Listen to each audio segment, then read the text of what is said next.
我哋喺香港生活，一定見過呢種人。每當人生遇到啲大難題，買唔到樓、結唔到婚，或者諗唔通點樣財富自由嘅時候，佢哋個心入面總會自動跳出一個終極解答：係唔係只要我努力啲，揾到份月薪35000嘅工，生活就會好輕鬆？但事實係，當佢真係攞到35000嘅月薪，唔單止月光，仲越過越窮，成個生活就好似一架爆咗胎嘅 Tesla， 但係架車爆咗胎又冇得去換胎，只可以一邊泵氣一邊揸出去外邊，架車就會越跑越慢，到根本跑唔到。其實老實講，佢哋一開始都唔係貪心，更加唔係蠢，純粹只係因為喺香港做打工仔實在係太辛苦。人工嗰幾個調皮嘅升幅，永遠追唔上房租、樓價同階級固化呢幾座大山。每日一擘開眼，供樓租屋、俾家用、強積金，甚至連食個常餐都50幾60蚊，每一筆數都好似一把鈍刀喺度慢慢割肉。佢夾喺中間，睇住社交媒體上邊，左邊邊個又去瑞士滑雪，右邊同期畢業嗰邊又買新樓，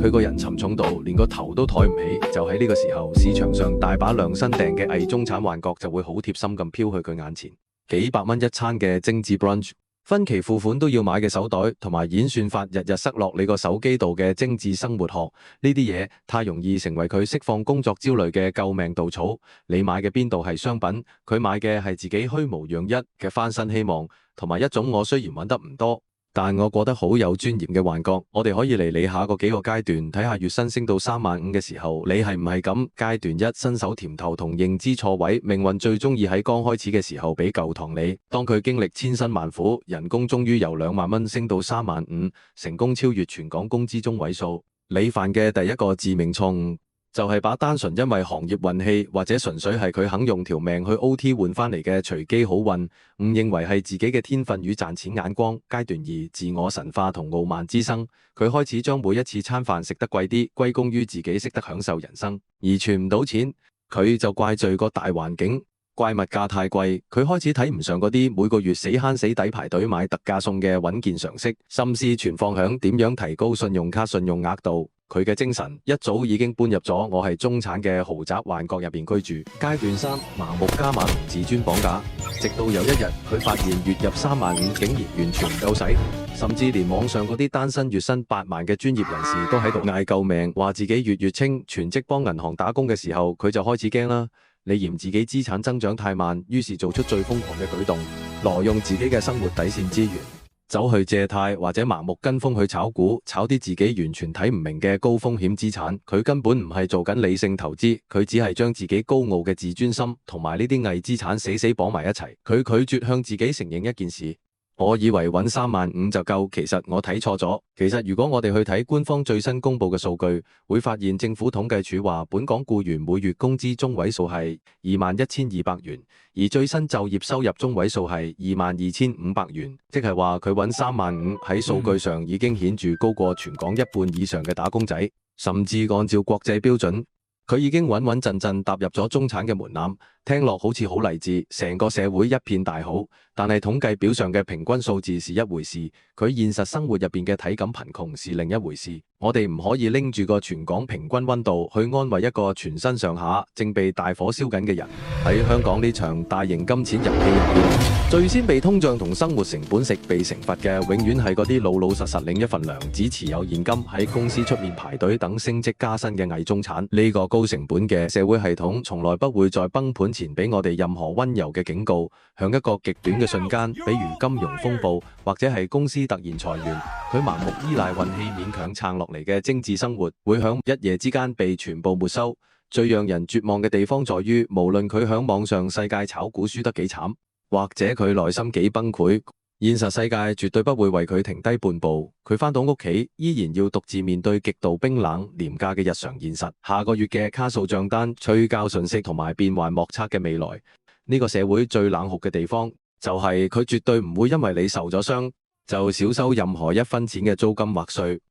講到呢度，佢就開始問啦：既然靠單純追加人工去追趕高消費是一條死路，咁我哋要點樣理性對抗呢個系統？咁既然個制度好難改，我哋可以響個體層面上另闢蹊徑。如果我自己依家身處月入35000，覺得活喺生存線嘅處境，我第一件事係即刻戒咗禮拜六日去睇新盤示範單位呢個壞習慣。有啲人一攞到35K 人工，放假就中意跟地產經紀走去啟德或者屯門睇新樓，企喺個280尺電視機同開放式廚房貼埋一齊嘅納米盤入面，個心就開始計數。咦？扣除地租管理費，每個月供18,000，我自己吃緊啲，好似供得起喎。但係我就絕對唔會為咗無謂嘅面子去夾硬上車，我會立刻啟動破局雙方案，將賺錢邏輯由出賣時間換人工，直接切換到配置資本做莊。方案一，資本切換，從出賣時間切換到配置全球資本。首先每個月一出糧，我會強制抽20%到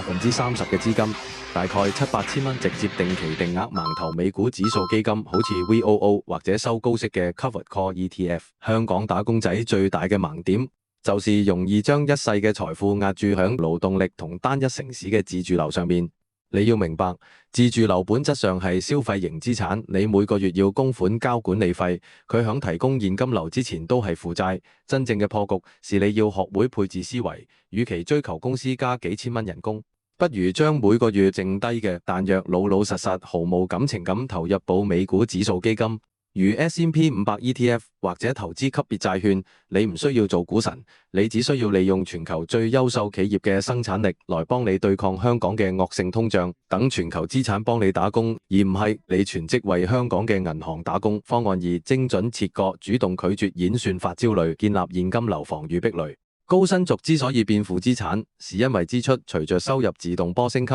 破局嘅第二步係你要對自己進行一場認知手術，卸載嗰啲不斷餵食你高消費幻覺嘅社媒演算法，主動降低生活嘅固定槓桿。記住一個硬道理，收入唔等於財富，個袋入邊嘅現金流先係王道。減少大額不必要嘅保險、不必要嘅面子消費，將可支配現金流牢牢握在手裏。當你手頭上有充足嘅6個月甚至1年以上嘅現金流防禦壁壘，你對老細、對市場、對環境嘅底氣會完全不同。呢個唔係慳錢，而係為自己購買自由的選擇權。講咗咁多，我想話俾大家聽一個真相：如果你每個月揾35000，但依然覺得過得好一般，甚至好焦慮、好辛苦，請你放過自己，因為覺得辛苦嘅絕對唔止得你一個。喺呢個瘋狂嘅城市裏面，幾百萬人一齊在玩一場難度極高嘅生存遊戲。單身月入8萬嘅在職專才喺度喊救命，企業高層夜夜失眠。呢個講明咗乜？講明咗響呢個系統入邊，錢嘅數字固然重要，但比錢更重要，